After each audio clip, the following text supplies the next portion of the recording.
They always told me to keep the blinds drawn in the afternoons. The light ruins the upholstery, they said.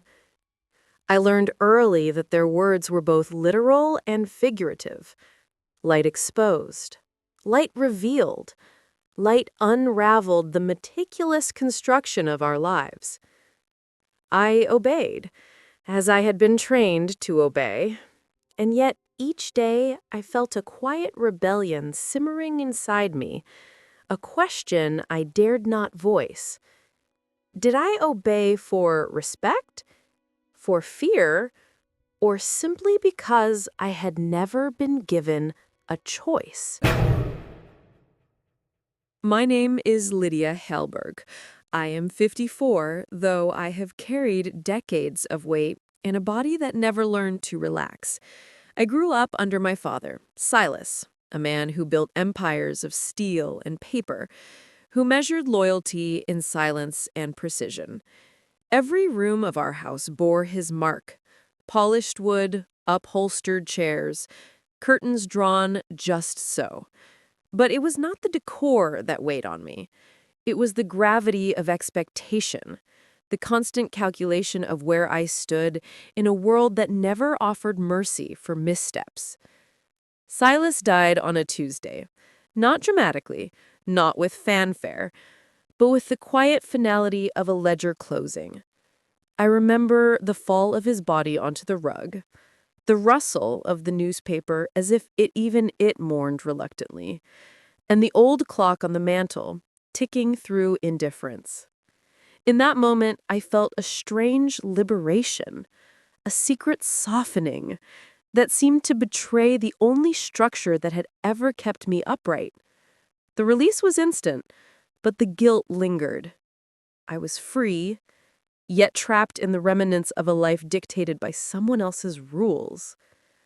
When the lawyers arrived, so did the neighbors, the distant acquaintances, the flowers and the bland condolences. I performed my grief, practiced my polite gestures, wore gloves that once belonged to a grandmother I never knew. I nodded, smiled faintly, and waited for the reading of the will. Everything was for me, the lawyer declared. The house, the land, the companies, all Lydia. A neat, tidy ending to a lifetime of obedience. But life, I would learn, rarely offers tidy conclusions. The door to the study, bolted for decades, was thrown open one afternoon with the force that shook the air. Gabriel entered. He smelled of rain and diesel, of roads traveled and hands hardened by work, not etiquette. He was young, barely 30, yet his presence carved a new axis in my life.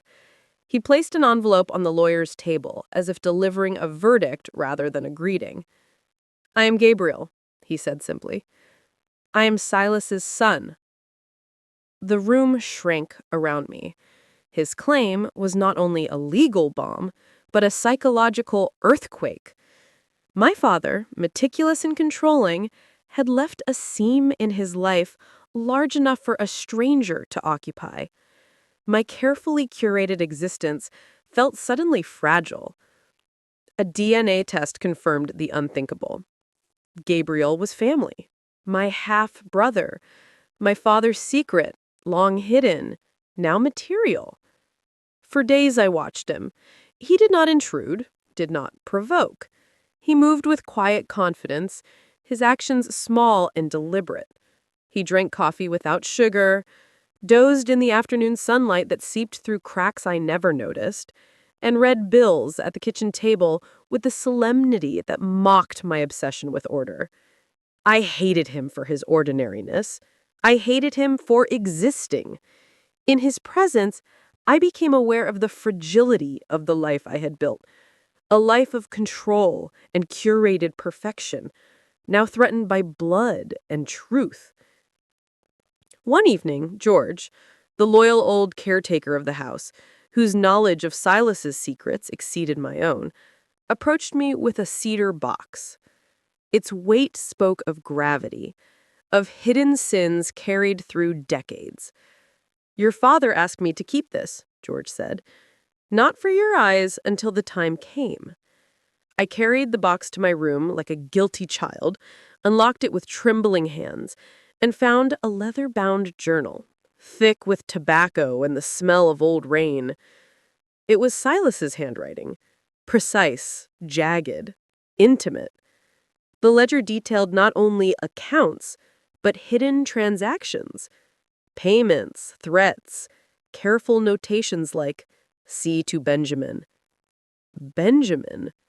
The name echoed in me, foreign and familiar.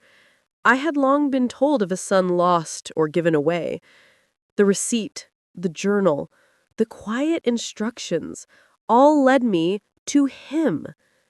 I realized my father had orchestrated more than business and control. He had constructed a web of secrets to protect, to punish, to preserve. My life and the lives of those around him were pieces of a vast moral puzzle.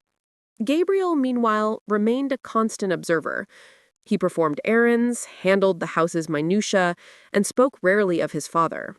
He admitted only that he had delivered envelopes, that he had been a tool. Yet his eyes betrayed something deeper. He understood, better than I, the intricacies of loyalty, fear, and protection. I began to follow the journal, each name, each address, each notation leading me down a path of revelation. I tracked the mother who had raised Benjamin, whose life had been intertwined with my father's careful manipulations. I followed Gabriel as he delivered envelopes, watched payments exchanged silently, and realized the ledger was not merely a record of extortion. It was a scaffold of protection, a map of complicated morality. When I finally met Benjamin in a quiet diner off a highway, I faced the consequences of my father's secrets. He was cautious, measured, wary of my presence, yet his eyes searched mine as if seeking recognition. I could not claim him immediately. He was not a child to be rescued, but a man who had survived a life designed around secrecy and protection. I tried to understand, to impose order, but the more I learned, the more I realized the impossibility of simple morality. Gabriel had been both an instrument of my father's control and a shield for Benjamin. George had manipulated my actions to ensure the boy's safety and to force me into a moral reckoning. Silas had engineered not just my life, but the moral arcs of those around me, leaving me to untangle motives, loyalty, and truth. I learned slowly that anger alone could not navigate this labyrinth. Exposure would harm the innocent. Justice was never straightforward. And in the quiet moments, watching Benjamin from across the diner table, I understood that reconciliation, care, and patience were now my tools, the only means to inhabit a legacy built on cruelty, secrecy, and hidden love. The days following Gabriel's revelation were a silent whirlwind. I rose early, always before the light invaded the rooms, and walked through the corridors of what had once been my fortress. Every door, every piece of furniture, every painting seemed to whisper accusations. What I had called order was merely a veil over decades of manipulation. Now, with Gabriel in the hallways and Benjamin somewhere out in the world, everything felt unstable, vulnerable. I tried to observe him, Gabriel, with the objectivity of someone studying a phenomenon, but with every gesture, every pause in his coffee or while reading bills, I felt my anger grow. He was young, upright in appearance, yet carried a silent force that disturbed my sense of dominion. He asked for nothing, yet demanded my attention simply by existing, by being part of something that had been denied to me and now threatened my identity. I asked myself many times, how dare he occupy my world, my space, my air? One morning, George appeared with more information. Small, yellowed envelopes, letters my father had never wanted me to see. The old man seemed to carry decades of pain on his shoulders, yet his loyalty to Silas knew no limits. I knew I could trust him to follow orders, but not to tell me truths I longed to hear. "You need to understand, Lydia," George said, his voice low, almost hoarse. "Not everything Silas did was meant to harm. Not everything Gabriel did is meant to take what is yours. There are layers you still cannot see." Layers. Small words, but they open chasms in my mind. Every act of Gabriel's, every silent delivery, every distant glance he cast was now a puzzle I needed to decipher. I knew he was connected to Benjamin somehow. The boy in the diner was not just a piece, he was the axis my father had protected, a secret sustaining the very moral architecture of Silas. I began following the journals and structures with greater rigor. Every address, every payment, every reference to Benjamin was a new window into the hidden past. I saw women who carried fear in silence as if they were children, men who had lived under veiled threats and silent orders.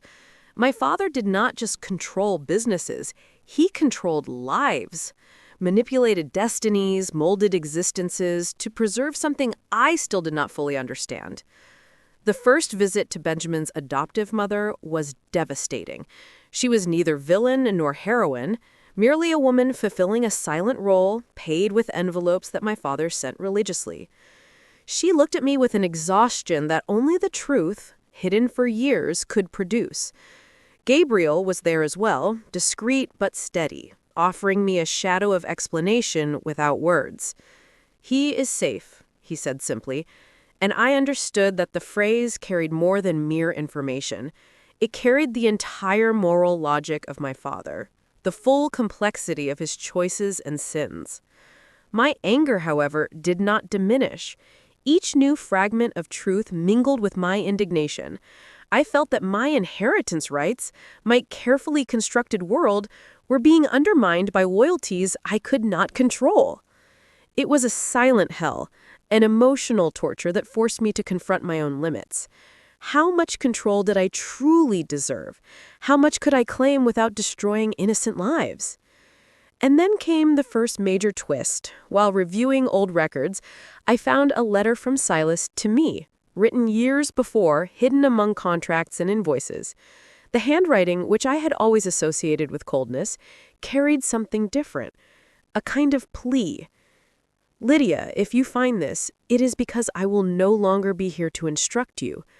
Protect Benjamin. No matter the cost, no matter the mistake, keep him safe. If everything falls apart, choose compassion over justice. Your anger will be understood, but do not allow it to become vengeance." My breath caught. My father, the man I had believed to be only controlling and cruel, showed a concern I had never expected. I realized painfully that all my hatred and all my desire to control the legacy were in some ways meaningless in the face of a morality I still could not fully comprehend. Gabriel watched me as I read. He said nothing, but it was unnecessary. He knew the impact of that letter. He knew that my view of the world, of myself, was being reshaped slowly and irrevocably. The next challenge came when Benjamin finally agreed to meet me again, no longer as a child, but as a man carrying years of disconnection, doubt, and mistrust. The reunion was awkward, filled with silence, cautious glances, and questions barely formed. He called me Miss Halberg initially, as if the name were a shield. But gradually, as we spoke about past and present, I began to notice nuances that no document, no payment, no journal could explain. Benjamin was not merely a product of Silas's actions. He was a being who, even under protection and manipulation, had learned to exist, to survive, and perhaps even to forgive. For weeks, I moved between anger and tenderness, between the need for justice and the desire for reconciliation. Each new fragment of information about Silas's payments, Gabriel's actions, and Benjamin's hidden past created more tension, more complexity, more questions with no easy answers. And then came the greatest twist yet. I realized that George, the man I had always considered a silent ally, was not merely a messenger. He had orchestrated, in absolute silence, much of the interaction with Benjamin and Gabriel. He manipulated my actions, my anger, my pursuit of justice, all to protect the child and, insidiously, to force me to understand something greater than my world of orders and inheritance. My trust shattered. I was confronted with the reality that perhaps I had never been the protagonist of my own story. I was a piece on a far larger board, moved by intentions I was only beginning to comprehend. The shock was brutal, the pain intense, and the only certainty left was that nothing would ever be the same. The following months were a silent study of my own fragility. I rose early, always before sunrise, walked through the silent corridors of the house, and tried to comprehend the real impact of everything that had happened. Every painting, every piece of furniture, every door seemed to carry its own story, a secret that Silas had left for me to decipher. But each secret came accompanied by pain, guilt, and confusion. Gabriel became a constant presence. He did not interfere, but simply existed, like a shadow that could not be ignored. I felt anger at his calm, envy at his serenity. He made coffee in the morning, read the newspapers, reviewed bills with near obsessive precision. Every gesture of his seemed a reminder of a life I had never had, but which suddenly seemed destined to surpass mine. My investigation into Benjamin intensified. I reviewed payments, addresses, notes hidden in my father's old books.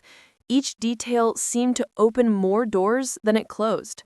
I discovered women who had protected Benjamin, men who had kept secrets for decades, and I slowly understood that Silas had built a network of protection based on manipulation, fear, and care simultaneously. The first time I met Benjamin, the tension was almost unbearable.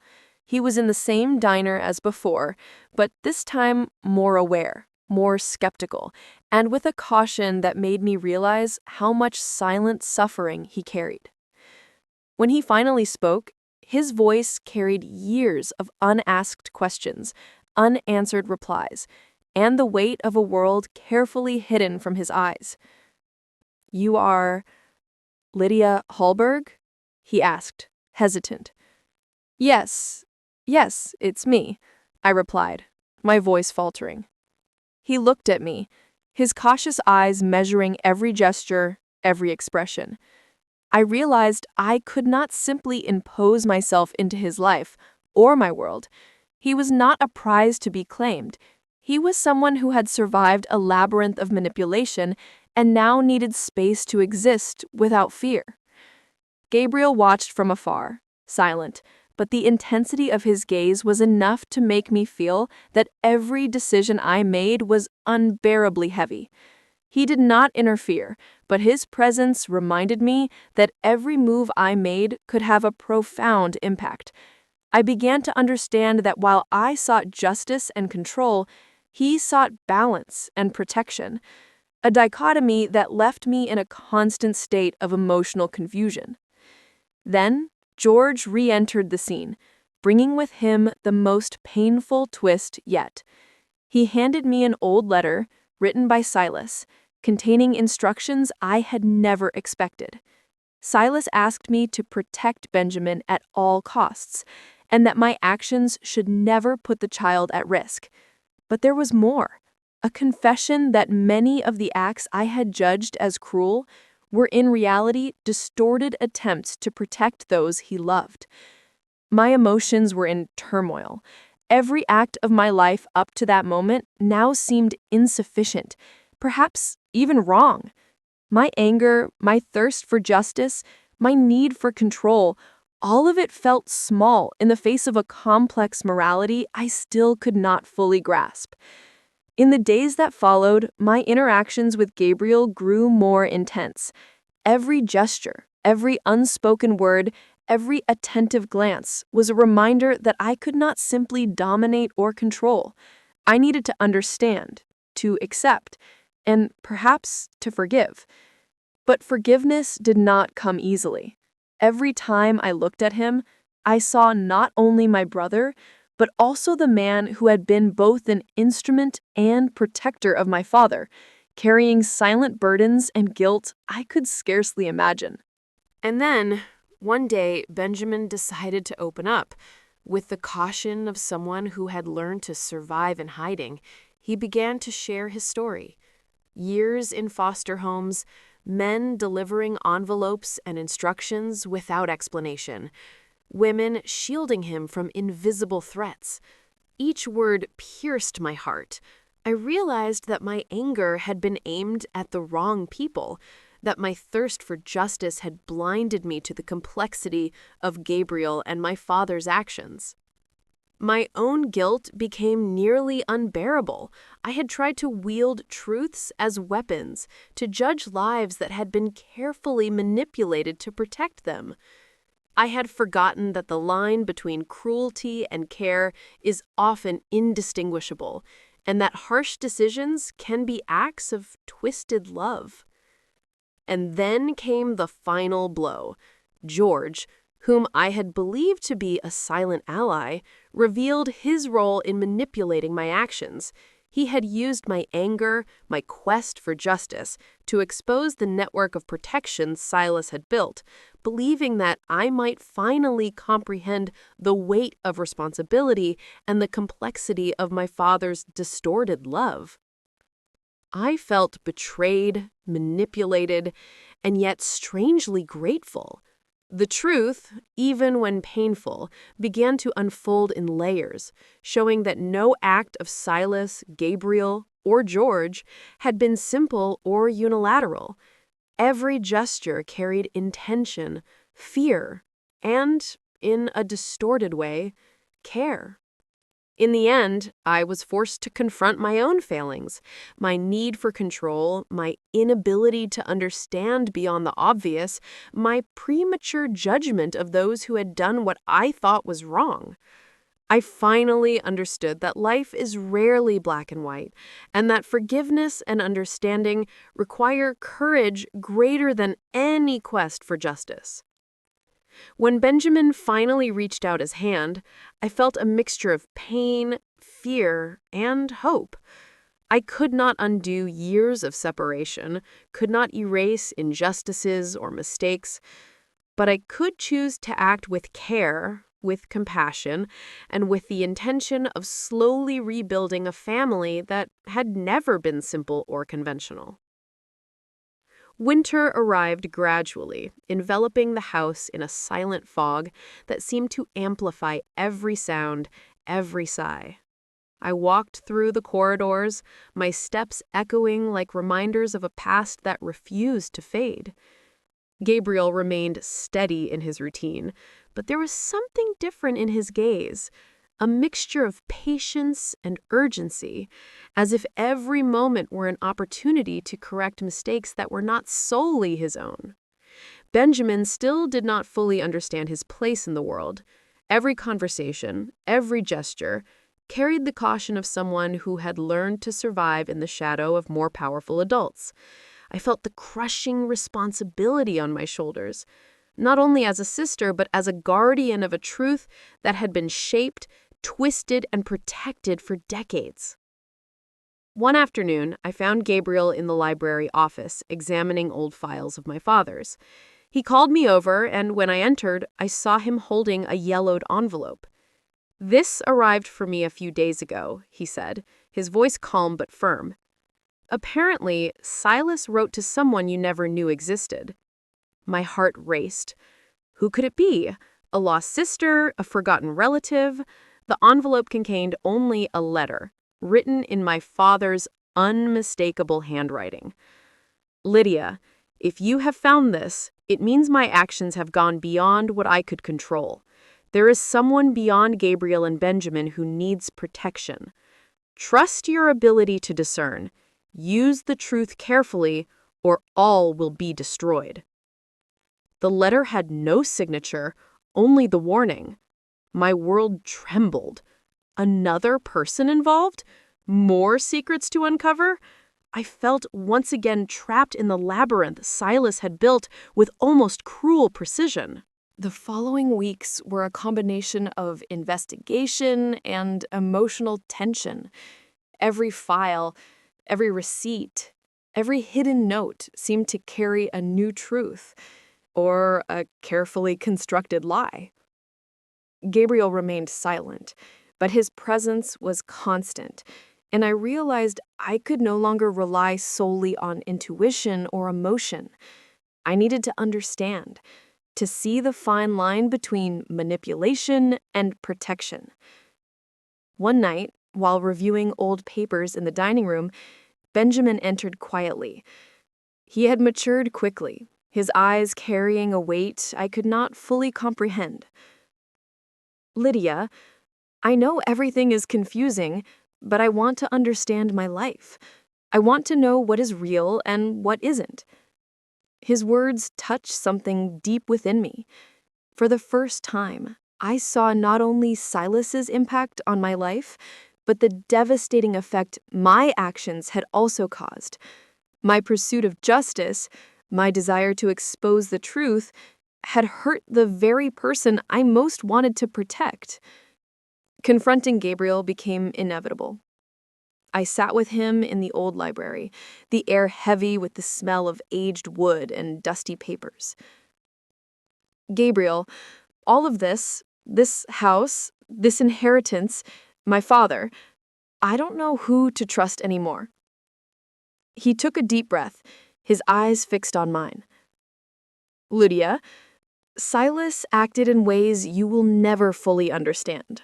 I tried to protect Benjamin, but I also tried to keep you safe in my own way. Nothing is simple. Nothing is clean." The tension reached its peak. Every word, every pause, carried the weight of decades of secrets, lies, and distorted acts of protection. I wanted to scream, cry, strike, and at the same time, embrace all that remained. It was like walking a tightrope over an emotional abyss without a safety net. Then came the revelation that changed everything. While examining an old safe of Silas's together, we found documents showing not only my father's care for Benjamin, but an unexpected agreement between him and other influential city figures, a network of protection that included lawyers, businessmen, and old friends. They had guaranteed the boy's safety, but at the cost of secrets carefully hidden from me. The shock was immediate. Every act I had judged as unjust now seemed part of a larger, more complex, profoundly human web. Silas was not merely the tyrant I had imagined. He was also a strategist of protection, even if his method was brutal and morally ambiguous. Benjamin, Gabriel, and I sat together, sharing confusion and relief. For the first time, I realized that truth is not a fist that strikes, but a delicate fabric that must be sewn carefully. Every choice I made now had real consequences, and understanding came with the weight of responsibility. And then came the final blow. George, who had been my silent ally, revealed his true role. He had not only guarded my father's secrets, he had shaped my reactions, used my anger and quest for justice to teach me the difference between revealing and protecting. He had risked everything to ensure Benjamin's safety and that I might finally comprehend the complexity of Silas's legacy. I felt betrayed, humiliated, and strangely grateful. Everything I believed I knew had been challenged. My perception of right and wrong, justice and vengeance, control and compassion had been dismantled.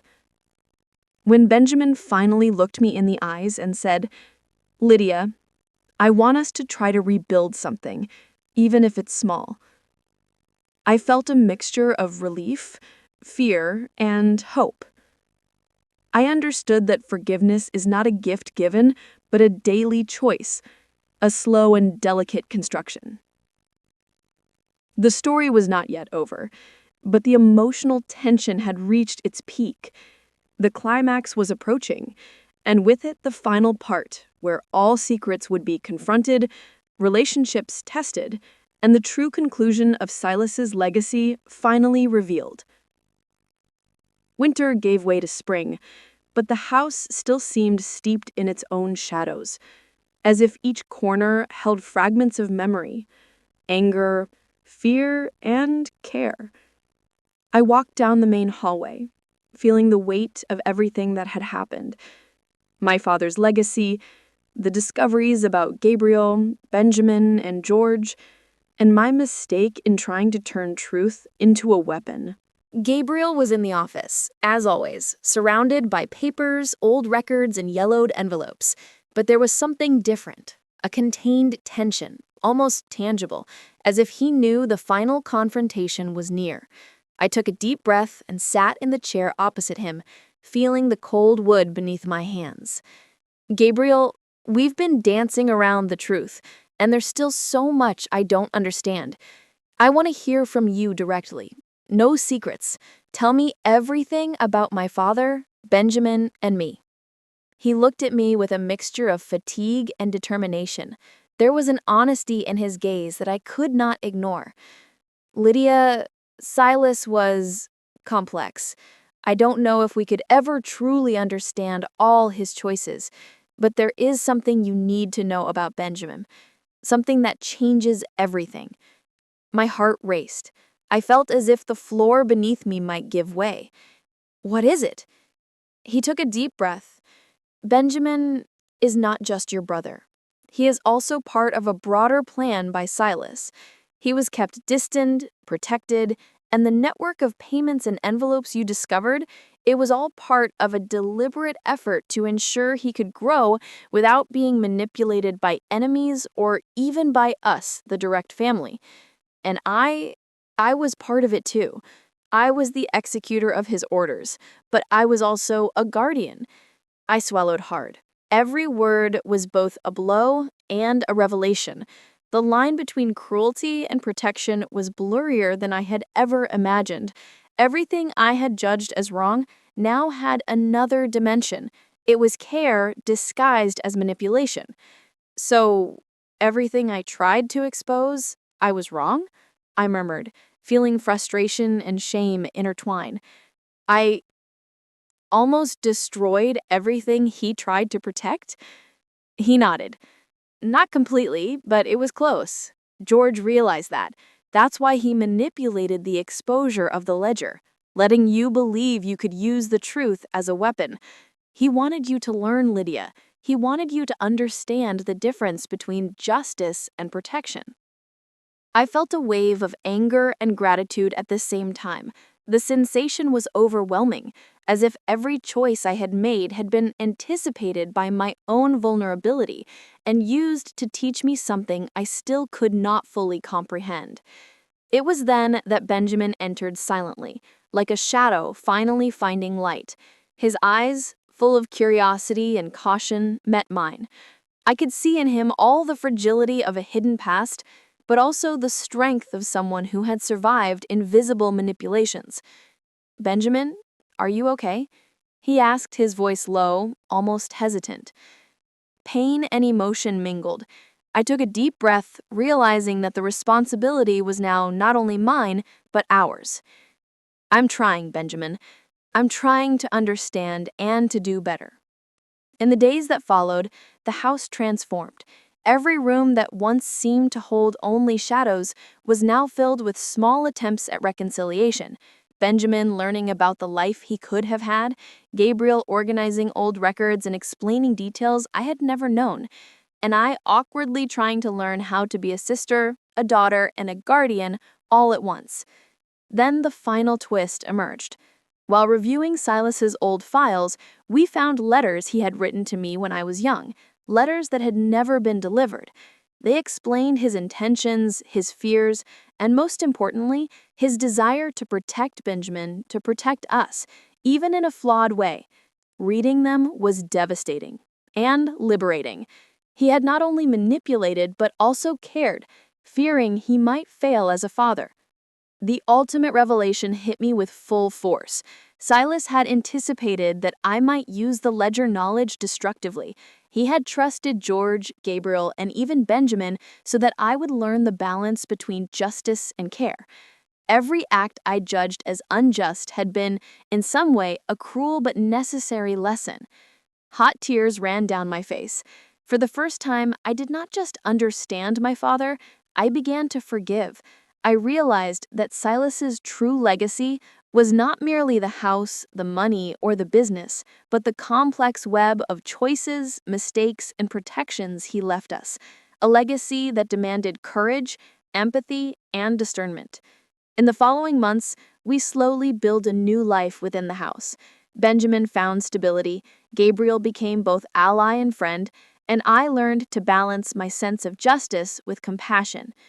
George, always silent, remained at a distance, but his influence was present in every choice we made.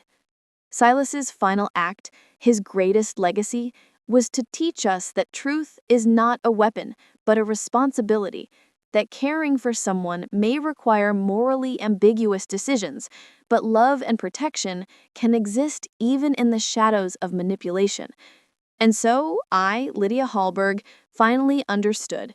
I would not be the perfect heroine of an intrigue-filled novel, but a woman who chose to learn, forgive, and build bridges instead of walls.